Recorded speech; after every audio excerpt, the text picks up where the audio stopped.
26শে March 2017 স্বাধীনতা দিবস। 1971 সালের 26শে মার্চে প্রথম প্রহরে স্বাধীনতার ঘোষণা দেন জিয়াউর রহমান। প্রথম উই রিভোল্ট, পরে নিজেকে রাষ্ট্রপতি ঘোষণা করে নিজেই স্বাধীনতার ঘোষণা লিখেন এবং ঘোষণা করেন বাংলাদেশের স্বাধীনতা। 1972 সালের 26শে মার্চ তৎকালীন সরকারি মালিকানাধীন দৈনিক বাংলা পত্রিকায় জিয়াউর রহমানের একটি নিবন্ধ প্রকাশিত হয়। একটি জাতির জন্ম শিরোনামের প্রকাশিত নিবন্ধে জিয়াউর রহমান লিখেন তার সেই অনুভূতির কথা। লন্ডনে এক আলোচনা সভায় জিয়াউর রহমানের সেই অনুভূতির কথা উচ্চারণ করেছিলেন বিএনপির senior vice chairman Tarique Rahman. বাংলাদেশের স্বাধীনতা ও মুক্তির যুদ্ধের ইতিহাসে শহীদ জিয়াউর রহমান ছিলেন অন্যতম কেন্দ্রীয় চরিত্র।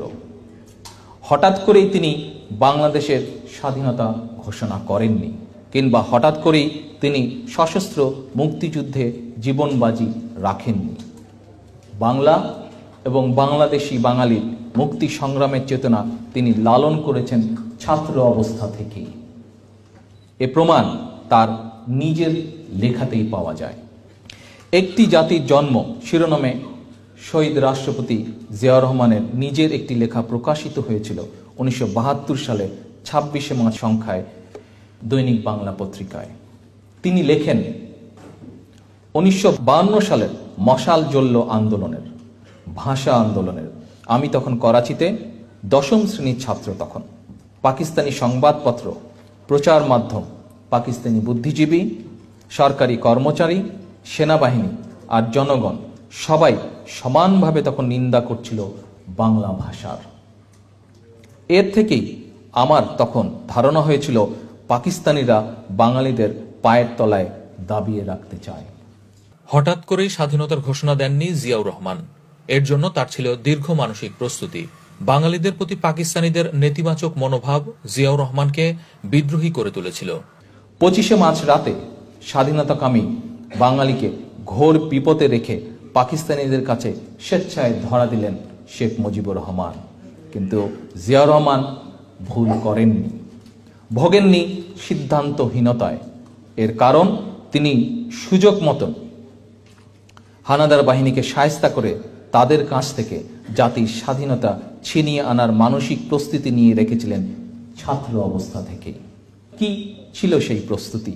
শহীদ জিয়ার লেখা থেকে জেনে নিন।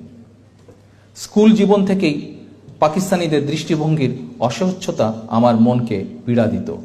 আমি জানতাম অন্তর দিয়ে ওরা আমাদের ঘৃণা করে।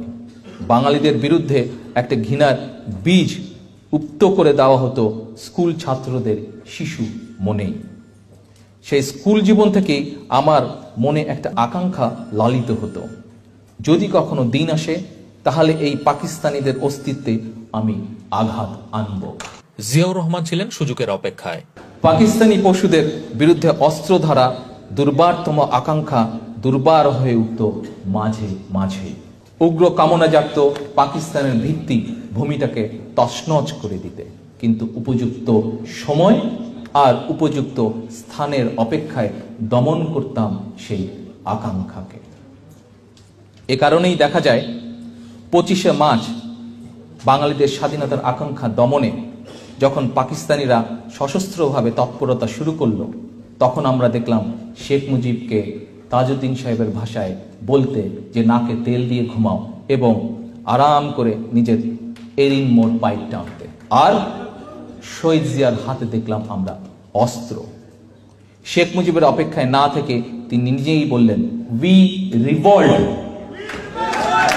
বলে পাকিস্তানের বিরুদ্ধে যুদ্ধ ঘোষণা করলেন। চট্টগ্রামে পাকিস্তানি সেনা কর্মকর্তা ও সৈনিকদের গ্রেফতার করলেন। কারোর জন্য অপেক্ষা না করেই তিনি প্রথম নিজেকে বাংলাদেশের রাষ্ট্রপতি হিসাবে স্বাধীনতা ঘোষণা করলেন।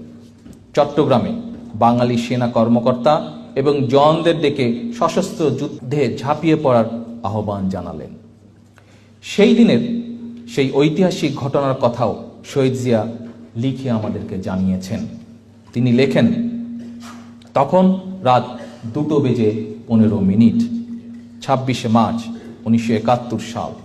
রক্তের আখরে বাঙালির হৃদয় লেখা একটি দিন।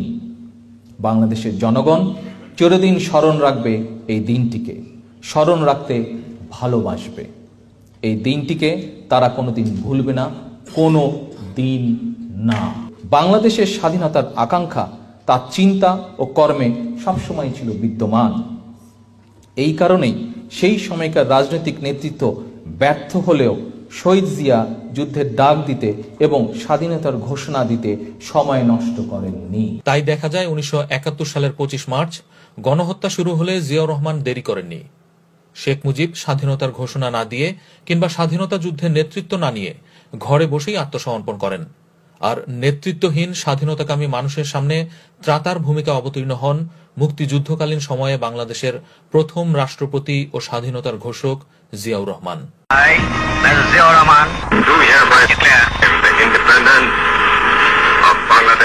Mahfuzur Rahman, ATV news, Brussels.